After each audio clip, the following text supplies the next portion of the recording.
my beautiful friends. Welcome back to another episode of Midterm Monday. And some of you actually may be hearing this on my podcast, which is the JV Pod. I realized that so many people have been requesting more and more midterm rental stuff on the podcast. And I definitely need to talk about it more because in my podcast, I talk about entrepreneurship, building, anxiety, all the stuff that comes along with building a business, and midterm rentals are a big piece of that. So if you guys haven't heard it yet, go check it out. It's called the JV Pod. And for those that are listening from the JV Pod, every single Monday on Facebook, on YouTube, I go live with my buddy Dunn, who's one of the coaches in our program, and we talk about building midterm rental businesses. So if you guys are here right now for the first time, super excited. I'm glad you're here. I'd love to connect with you guys. And today we're going to be talking about something extremely important to me, and that is building a midterm rental business with just one property. And I personally know that a lot of the time people have a very difficult idea or a very difficult time with just one property. So we're going to be breaking that down into detail with you guys today. So I am going to get this going live, and I will do that here shortly. If you guys are here, I would love for you to say, hey, where are you from, and what you're doing.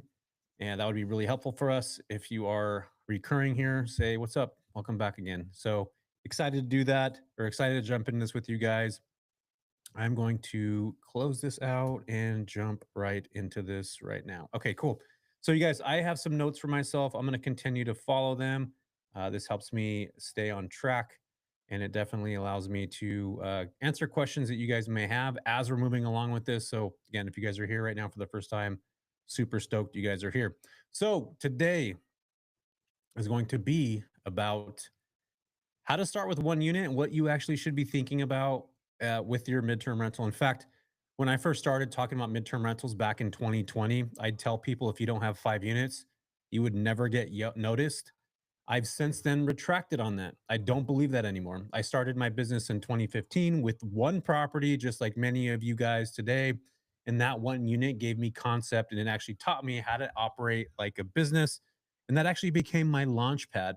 The truth is, you don't, if you have just one property, you're already outpacing 93% of Americans who will never own a property they don't live in. So you're already in rare air if you guys do have that. So I want to talk about how we can actually maximize that. And I really want you guys to I want to frame this for you guys in the right way. Most people that I talk to will say things to me like, I only have one unit, I only have one property. And I just want to say, hey to Ash and hey to Priscilla that are here now, that are listening to this. What's up, guys? I love the comments that come through. I'm paying attention to them. So always make sure to comment things as we're moving along here. But I was out in Nashville a couple weeks ago at the STR Wealth Conference, and then I went to New York afterwards. And there's multiple people that I talked to that came up to me and they said, "Hey, Jess, I only have one unit," like as if it was like a negative, sad thing. And I really want to reframe the mindset around, the power of actually one. 6.7 Americans who file taxes own a rental property. That means one. Home ownership rate in the United States is 65%, but most of those 65%, but most of those are actually people that own primary residence. So even if you own one property, you rent it out, you're already in the top tier of housing control. Like you're already far above a lot of other people. So I really want you guys to, again, my goal for this conversation today was many people come to me and they say, "Hey Jess, I got one unit. What do I do? Like, am I even gonna, is this gonna be helpful for me? Is this even the right thing? Can I midterm rent this? Is it even gonna make sense?" Yes, it actually is. And the first thing that I would start to do, because just like with any business, it starts in between your ears, and you have, you're already outpacing a lot of people in the space when you start to just have one property. So like that is a big thing, and I'm saying just have one property because that's what I hear so often. So so many people look at the big dogs with like 20 to 50 doors and think like, oh my gosh, I can't compete. Wrong. You're already ahead of everyone, and that property puts you in a position to actually start to build leverage, which everything in real estate starts with just one, unless your dad handed you like 50 properties. In that case, congratulations, you hit the jackpot. But for the rest of us, one is the start of the portfolio that you're going to continue to build. So This is what I want to make sure that I dive into, right? Master one thing if you guys own one property. And I'm going to dive into that here in a minute. Priscilla, I'll answer some of these questions here at the end of this, which is going to be about half hour today. So hang with me as we go through it. I want to make sure I'm staying on track here. But again, you guys definitely ask questions because I will come back to these when I get a moment. Master one thing. So what I mean by that is learn your market deeply. If you do have one property right now or you have zero and you're trying to figure out what to do, this today is going to be that 101 kind of lesson. And if you have one property, again, our goal is to first off appreciate that we have one and let's grow from that. But what I see most people doing wrong when they have one property is they don't do these things here. They're not looking at their market deeply. They're not understanding consistency and occupancy patterns. They're not looking at high demand profiles, and they're not looking at seasonality. And you have to perfect your guest experience. So that's like communication, check-in progress, problem solving. Extremely important for somebody that has one or even 100 doors. Like you just have to learn how to do that. You have to make sure you're tracking your numbers, your nightly rate. What is your average stay? What is your actual net cash flow? And I can't tell you this. Like I talk to investors so often that they don't even know sometimes what their average actual investment portfolio and properties actually look like. They don't actually know what they're bringing in from that. And I think that's wild to think about if somebody actually owns a business that they don't know what money's coming in. So super important to actually pay attention to the P&L port of this, which is, the profit and loss statement from your units. Average nightly stay, what does that look like? How many people are staying there? How often are they staying there? And I think that right there alone, once you start to learn and master those key points, that's your proof of concept. And I've watched this happen with so many people where the data and the stories from one successful property unit will sell your next deals to owners, to other investors, to lenders. Back in 2015, this is exactly what I did. I started with one property. I had one property that I didn't realize that I actually had to buy furniture for, which I think is crazy. I saved all this money in a relatively short amount of time, and I literally went and bought this property. But I had to end up selling my truck that I had because I needed to furnish the place. In order for me to do that, I sold this 2012 Toyota Tacoma that was actually worth a lot. You guys know I've talked about this several times. Toyota Tacomas hold their value, so do Forerunners. And 3 years after I owned it, I paid it down quite a bit, and I ended up selling that truck to make the extra $12,000 that I needed to get my first rental unit. Most people wouldn't do that. And if I didn't do that, today I wouldn't be sitting here talking to you guys on this screen through the internet, which is freaking wild, about this specific story right here. So I think it's really important to realize, you know, if you have one unit, you have one massive opportunity, and you start to master these kinds of things. You're going to start to get, better at it. You're going to start to learn things better. And you eventually, like in my case, I started to understand the business nuances of like what kind of clients were coming into our market. And that was all by understanding and mastering that one property. And this is the other thing that I would make sure to lay out for you guys, okay? Is that when I mentioned before that I used to think that people needed to have multiple different properties in order to be successful in the midterm rental space, because at that time, the companies that I would talk to would literally tell me, this is 2020. I've since changed my tune on this. 2020, I would talk to nursing agencies, staffing agencies that didn't want to talk to me unless I had 5 doors. Unless I had 5 doors. Didn't matter if I owned them. It didn't matter if I was co-hosting them. They wanted to connect with me if I had 5 or more doors. Again, today's conversation is for the people that have 0 or 1 door, but this is where became really powerful for me, where I started to understand this. Everybody in here now, this is why I love these things. Meetups, please go to them, because you're going to be able to find 5 allies that are in your market, 5 people that have units, properties that they're going to be, if they want to get booked, that they're probably not booked, and they would love for you to be in connection with them so that you could eventually help them get their places booked.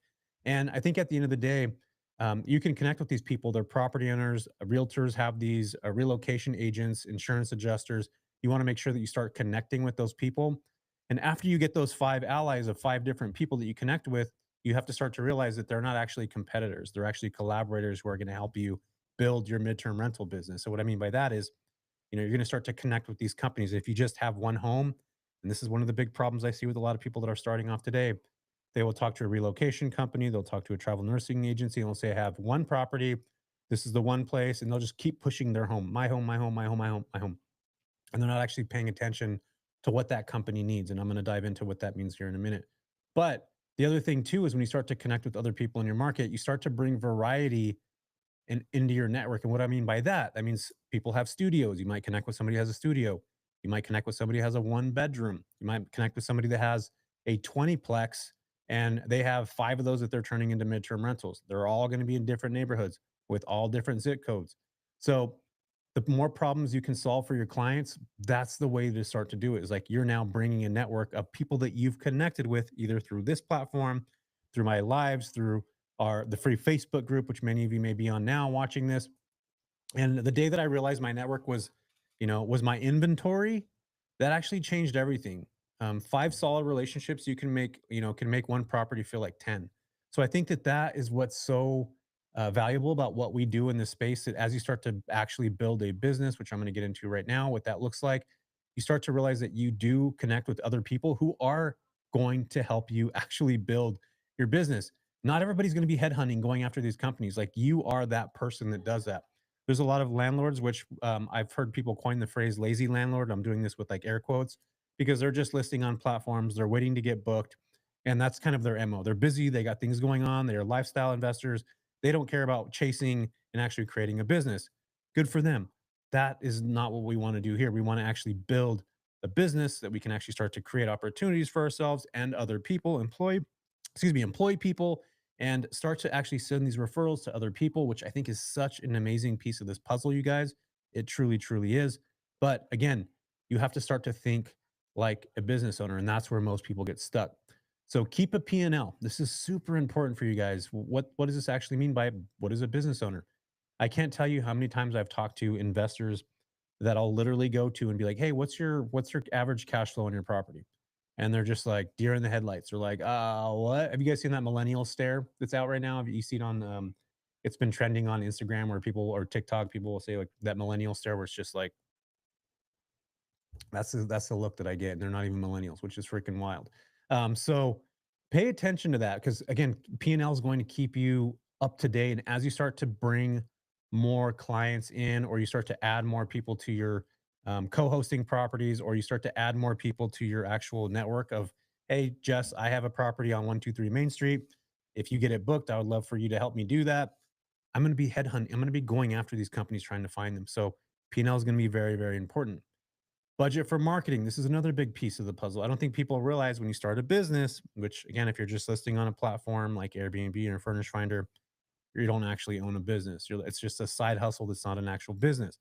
Business owners are thinking about P&Ls, marketing budgets. Like, how much money am I going to spend? What software am I going to need to use to be able to send emails to these people that I'm talking to on a regular basis? Do I need to get LinkedIn Pro if I'm connecting with people on there?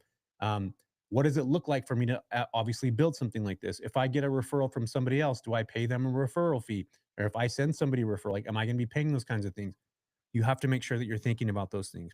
Also, tracking leads. If you guys are connecting with, Furnish Finders, somebody comes in from Furnish Finder, you talk to those unmatched leads, which is so important. If you guys aren't doing that, please do so. Furnish Finder is great because it does show you unmatched leads. You can see people that are actually looking for property in your market, and you get to reach out and say, "Hey, I'm Jess. I'm a uh, company problem solver. My goal is to literally help companies find the right housing. I have units that are in our network that are able to be of service to you and your company. I would like to learn a little bit more about how you guys are operating so we can best tailor a specific property or multiple different properties to serve your nurses, your clients, your doctors, the folks that lost their home due to a fire or flood, whatever it is. Like you have those lined up and you know in your head already, like, okay, cool. Jane's got a property, Priscilla's got a property, Ashley's got a property in my market. And I already know, like, cool, I know Ash has got a 2 bedroom, 1 bath. I know Priscilla's got a 4 bedroom, 5 bath, like something that's like uncommon. You may run into those kinds of things and you start to think about it like, okay, cool. Like, I actually know the people in my market. I know that they're quality people. They have good products, they have good properties. And I would love to even walk that one day because I'm going to be selling that. Because keep that in mind, you guys, we're actually selling stuff when we're talking to these companies and connecting with them. Tracking lead sources. This is what I was just talking about now a minute ago.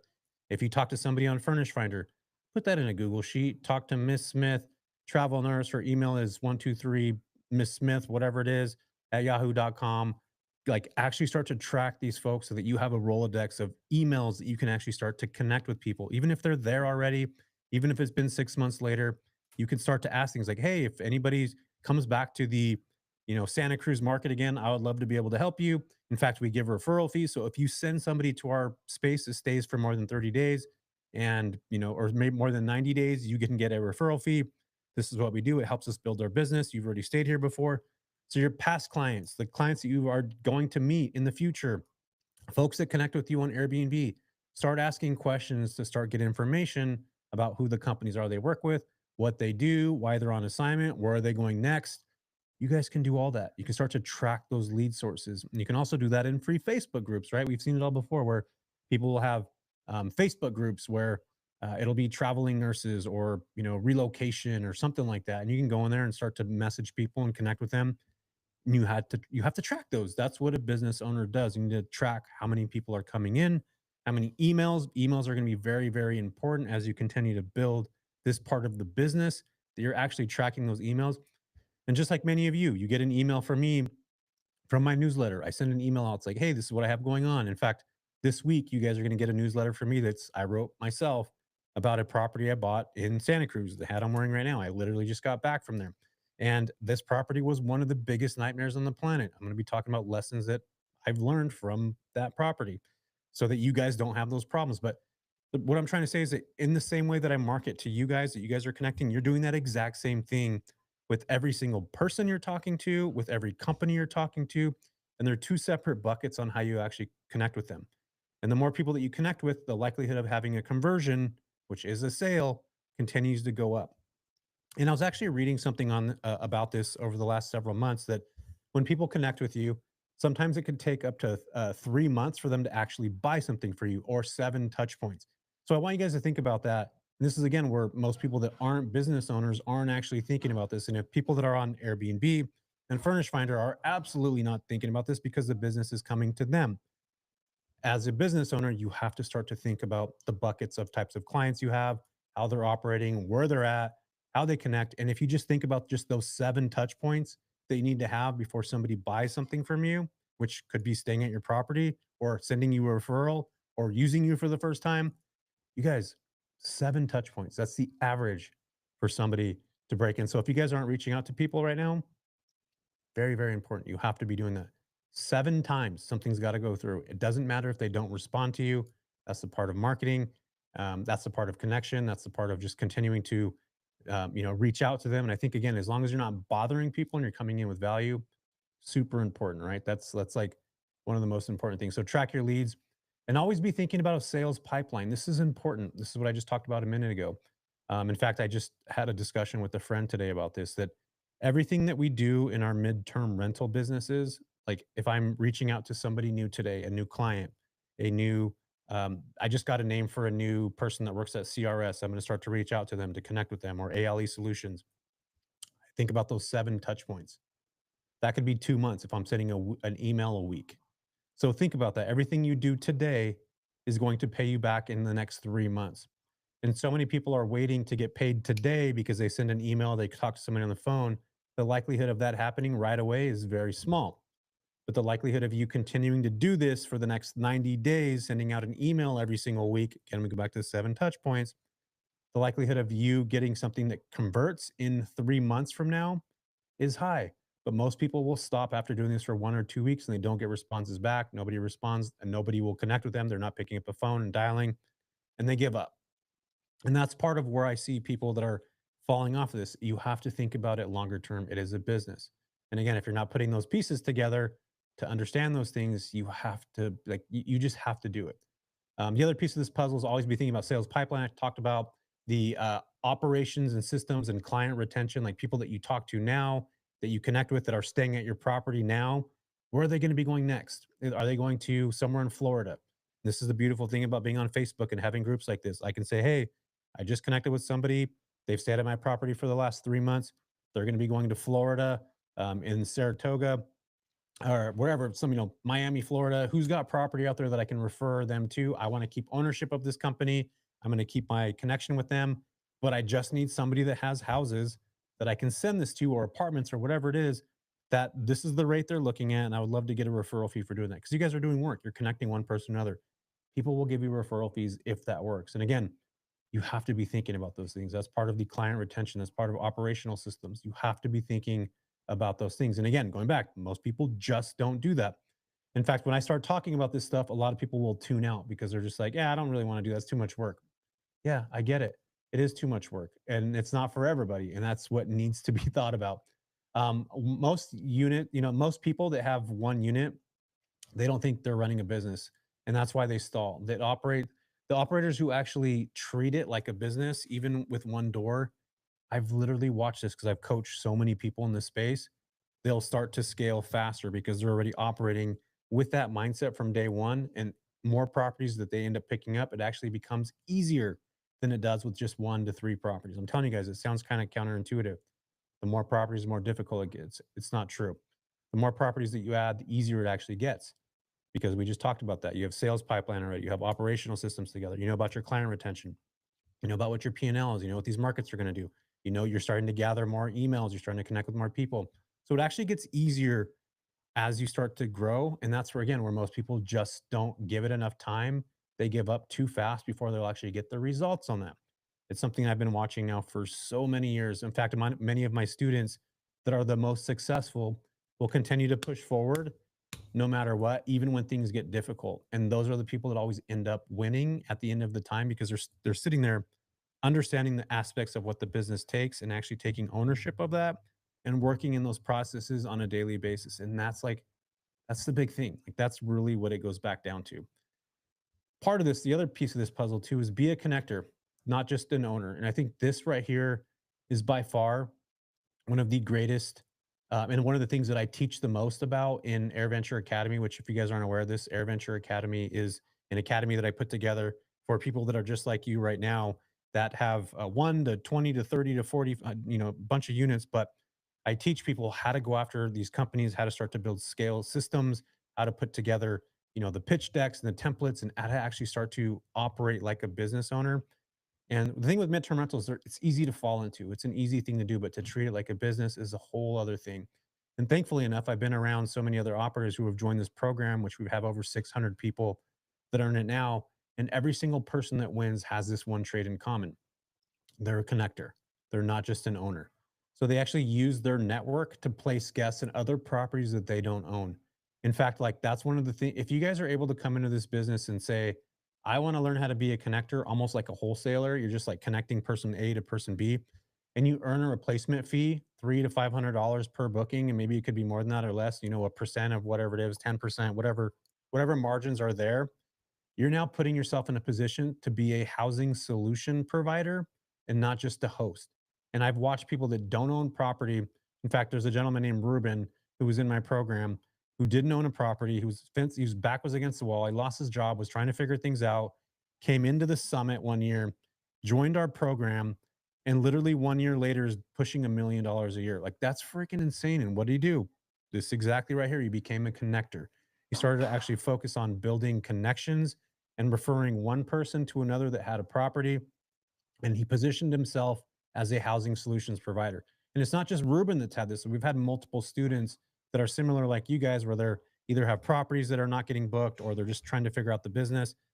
We give you guys systems and operational plans and things that actually can start you, in a direction of building credibility and longevity, because that's what you want to have when you're building a business. You want to have a long roadway to actually start to build those foundational pieces, which again, I think so many people want it like overnight. And the cool thing about being in the program and in the Air Venture Academy program is you get to steal my 10,000 hours of like all the years that I've been able to do this. So being a connector is by far one of the biggest pieces of the puzzle. And this is actually what builds your reputation and increases your market footprint. I think a lot of times people don't understand that. All this without actually having more mortgages. So you can have one property, but you can be a massive, massive lead connector. You're building your reputation just by doing that. I think so many people in this space don't actually understand that. They don't realize that. They think they actually need to own the doors. You don't. You just need to be really good at connecting. You need to really focus on that. You need to really pay attention to what, being a connector actually is. And at the end of the day, you're just a housing solutions provider for companies. Like that's literally it. And you're earning a placement fee or referral fee every time you're able to do so without owning a property. And I want to make sure that I say that. And if you own property and you're able to do that too, that's where your credibility and your reputation comes from. So you don't have to own 50 doors. You don't have to own 100. You can own one or zero, but just be really good at connecting, which is finding the right people and finding the companies that need the housing. And you've set yourself up for a business for success. In fact, everybody that comes into my class, I say that like, forget about your property getting booked. How can you actually be a service provider for everybody else, for these clients that are coming into your market? Stop thinking about your place getting booked and start thinking, how can I actually serve the companies that I'm connecting with, even if you don't own a bunch of houses? If you flip your mindset to start being a service based operator, this is what this is, you guys. We're in hospitality, it's service based business. Even being a connector, B2B, service based business. You have to be thinking about that. So, incredibly important to make sure to do that. Don't just be, an owner, be a connector. I think it's really, really important. This is the other thing too. If a travel nurse connects with you for your 1 bedroom unit, or they're looking for 1 bedroom and you have a 3 bedroom, this is where I can go to my community right now and be like, hey, I need a 1 bedroom. Who's got it in the market? This is what her company standard is $3,000 that they're giving a month. If I can find somebody that has a place for 2 grand or 2,300, I might be able to get this, $500 referral fee. And all I'm literally doing is taking care of the client, which is the company, and the guest is getting taken care of as well. Plus the homeowner that owns that property is also getting taken care of. So it's like, I'm just providing a problem, or I'm providing a solution for a problem that is already out there. And this is where too many people get wrapped up, which we teach, deeply. And you guys are here listening to this right now.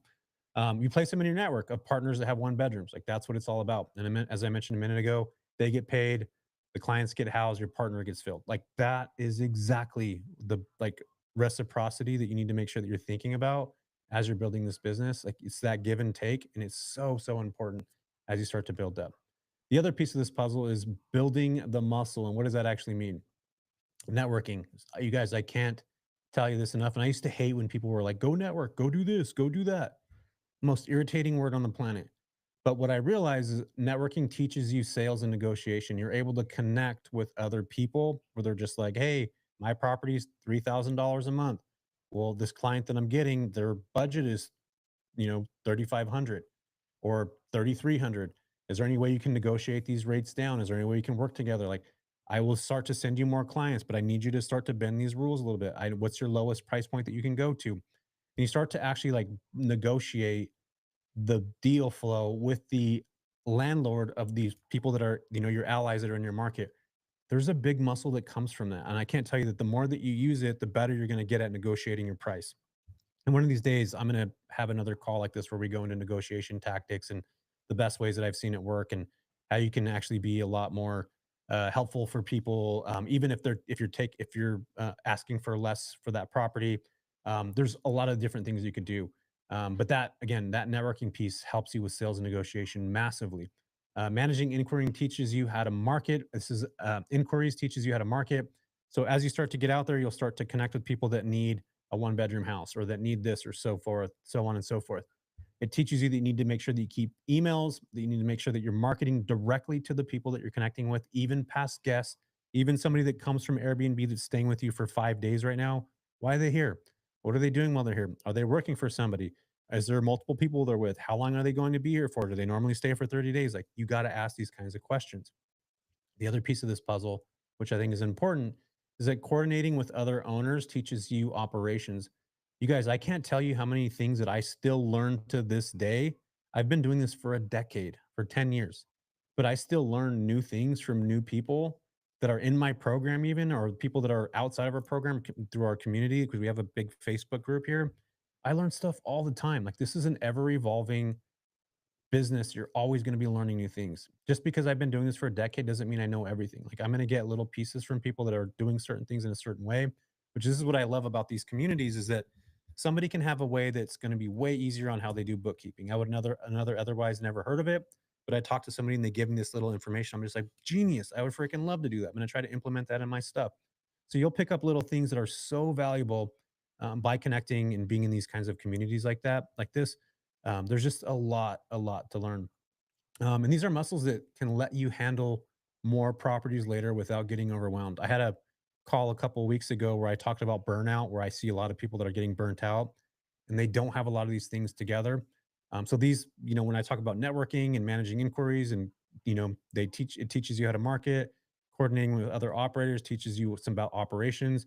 Those are muscles that you're starting to learn and things you're starting to understand that as you start to stack more properties, you're going to start to understand things at a different level. And which what I think is so beneficial in our community or in our academy is that everybody's able to leverage each other for these things. Like that's what I love so much about this space is that we can leverage each other. Hey, I've had this problem. I connected with this company and this is the stuff they're asking me. I can go in our group and literally ask. And 9 out of 10 times, somebody's been there, done that 50 times and maybe figured out a different way.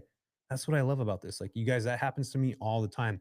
I watch it happen in our community all the time, which is so freaking important to make sure to do. So I want you guys to again go back and realize if you own or operate, just one property, you're literally already in the game. You're not behind, so you're actually ahead. And if you have one property, I would urge you to stop saying I just have one.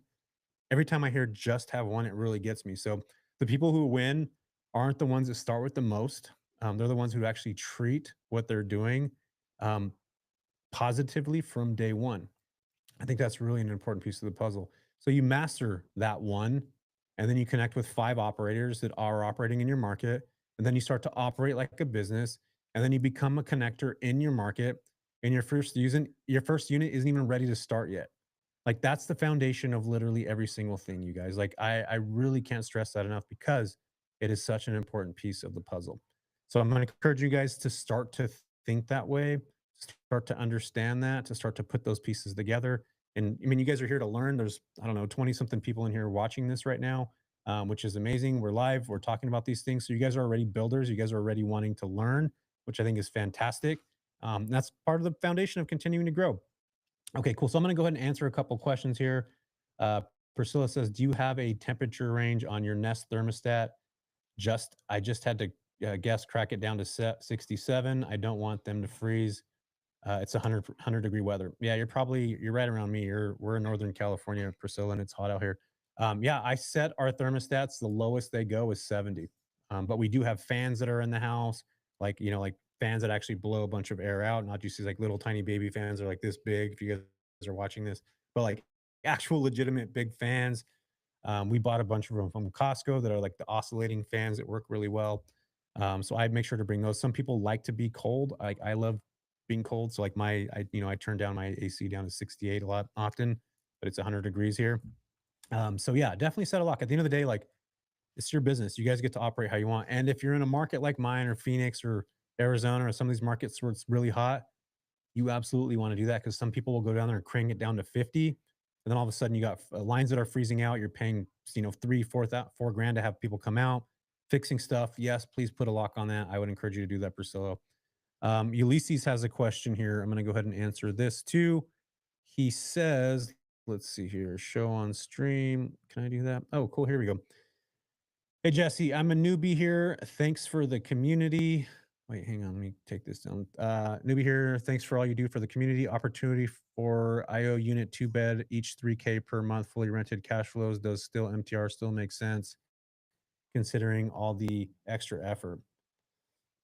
Yes, because I believe you're building a business. And this is where I go, where I go. I talk about this all the time. It actually says 10 units here. I definitely think that 10 units right now in this market, like commercial units going forward, like single family houses are great. I started with that. I kick myself all the time and I'm starting to buy more commercial units now. I believe commercial units are the better way to build going forward in the future for me because I see more opportunity there. What I mean by that is like I can buy Ulysses said 10 unit building. That cash flow on that per month, long-term rental rates could be, I'm just going to give like 20,000 per month. But if I add 3 or 4 midterm rentals in there, I've now flipped that net operating income from 20,000 to 34,000. So that property is now bringing in more income every month by literally just turning 3 units into midterm rentals. So I believe commercial units or commercial assets, 2 units, 4 units, 6 units, 10, 12, great way to go. I wish I would have um, diversified my portfolio a lot earlier. I didn't, and I'm doing that now. But I do believe that in 2025 and 2026, single family homes are still going to do well. But people that have multiple different units and that are able to actually build like yearly contracts, where I have students that are, and myself, I've done this before, where we get like a 2 or 3 year contract with a company that's coming in to build a, Walmart. There's a Walmart that's super Walmart that's being built here. We have 6 of our units booked at $6,500 a month. That's freaking wild. That's 60 something thousand a month. Like, imagine if I had an apartment complex where I can do that and it's going to be 2 years. This company I'm working with now, they're booking for 9 months right now with the ability to extend for 18 months. They haven't signed the 18-month contract yet because they don't know yet, but there's potential for that. Now, imagine if I owned multiple different units where I could put every single, worker. There's 30 workers that are in on those units. So the likelihood of you, and then if I go to the bank and say, "Hey, I have a 2 year letter of intent to sell," I mean, to for this, these are my, now I've now flipped the net operating income. I might have bought that unit for $1 million. And if you guys know this, with commercial units like apartments and stuff, you actually determine the value of that property by the amount of cash that you collect per month. So if I have a contract that says they're paying X amount of money and it's 3 times the long-term rental rates, my property that I bought for a year, for a million, could now be worth 2.1 million based off that 2 year contract that I get. So again, this is big picture thinking. I think there's going to be a lot of investors that are savvy that are going to start doing this. They're going to be a lot more intentional about building a business that's attached to the actual, real estate they have, which is pretty cool. I call that the modern investor, where you have your leads, your connections, your contracts, then you have your property. You're able to serve both at the same time. Massive opportunity there, you guys. I think a lot of people aren't paying attention to that right now. And if they are, they're not looking at it as a business model that they want to do, because it takes time, energy, and work, and most people want things easy. Again, this is where being a lead connector can be so great, because if I connect with a, guy or gal that has 50 units, guess how much of a service I can be charging them to fill their units with contracts, like thousands of, you guys. There's just massive opportunity there. There really, really is. Kim also says, also, is there an agreement, a cap on electricity bill? Yeah, I think Kim, what's up, Kim? I think every property should have its own, um, dollar amount that's attached to it. And this is where you guys got to go look at, like, we have PG&E here, or MID, and I can actually look at what the average, yearly amount that I'm spending on that property is. So it could say like $227. I might set my minimum for my agreement to cap at $300. So if those guests go over $300, they're now going to pay the difference, because that's what my cap on utilities is.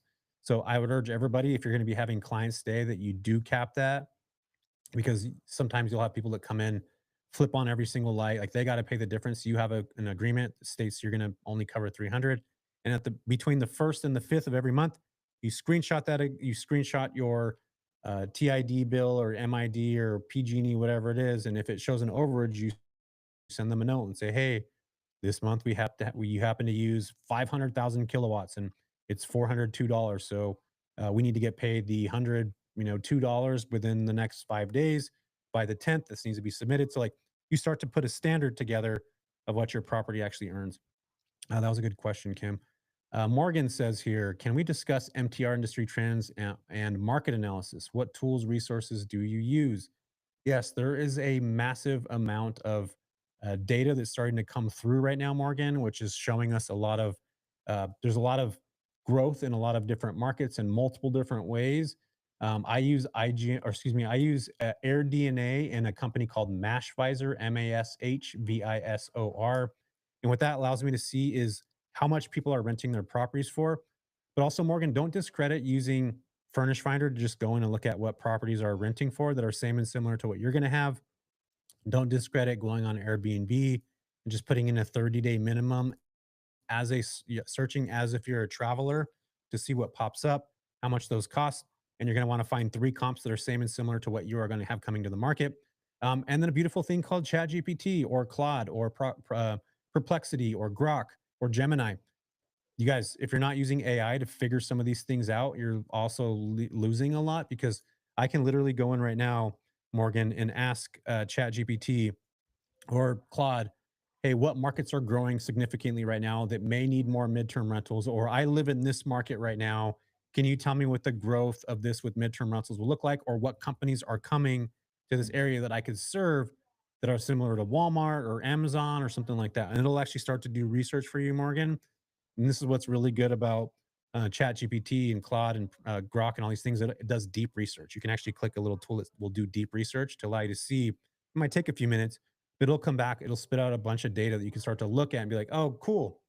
I can actually do something with this. I'm going to start reaching out to these companies. I want to be a housing solutions provider for them. So definitely there's a lot of stuff out there that can help you for that. Komet says, hey, Jesse, have you had any experience with flight attendants? I have not. The only time I've ever had a flight attendant, multiple flight attendants stay at a property was a place that I have in San Francisco. We didn't have a contract with them or anything, but they did book our property frequently. I have seen people and a couple students who've actually connected with flight attendants and the TSA and different companies and ended up getting some type of contract. But they're called crash pads. That's what they call them a lot. This would be a great one that I would go on to ChatGPT and actually ask, hey, I hear there's a lot of crash pads that are in the Atlanta market. What would be some of the best ways I can break into it? Start to see what Claude comes up with. Start to see what ChatGPT comes up with. But yes, I have seen that comment. I've never done it before, so I can't speak on it. But I have had students that have connected and built pretty decent, connections with these companies. And let's see here. Ashley's got a question here. Do we post properties we have available to the AirVenture community for others who may have referrals, which can help us get booked and get paid for the referrals? Yes.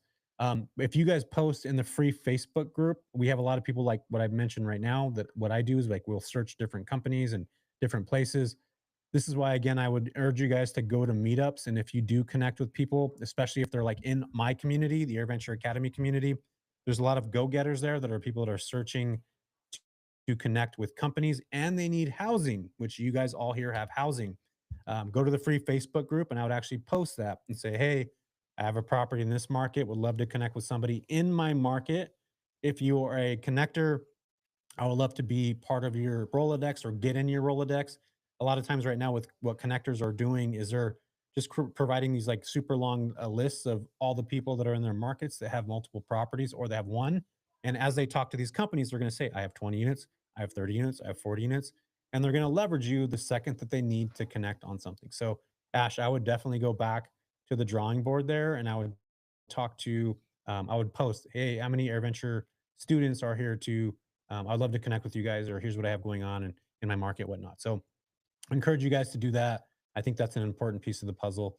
But yeah, you guys, I love answering these questions. I love connecting with you guys because I do believe every single person in here has the ability to grow a successful midterm rental business if you guys decide to choose to do so. And not everybody, it's not for everybody, right? I always tell people that the midterm rental space is awesome. There's a lot of potential here. But is it for everybody? I don't think so. I think with people of wanting to build something that other people can obviously get use from, but also you can provide a service for other people. Because again, this is a service based business. So I'd encourage you guys to connect with the community where I teach you guys how to do this. I would urge you to do so. I'm going to leave a link down below. If you want to actually build a business, you want to be like Ruben and Christine and David and all these people that have been able to build successful midterm rental businesses that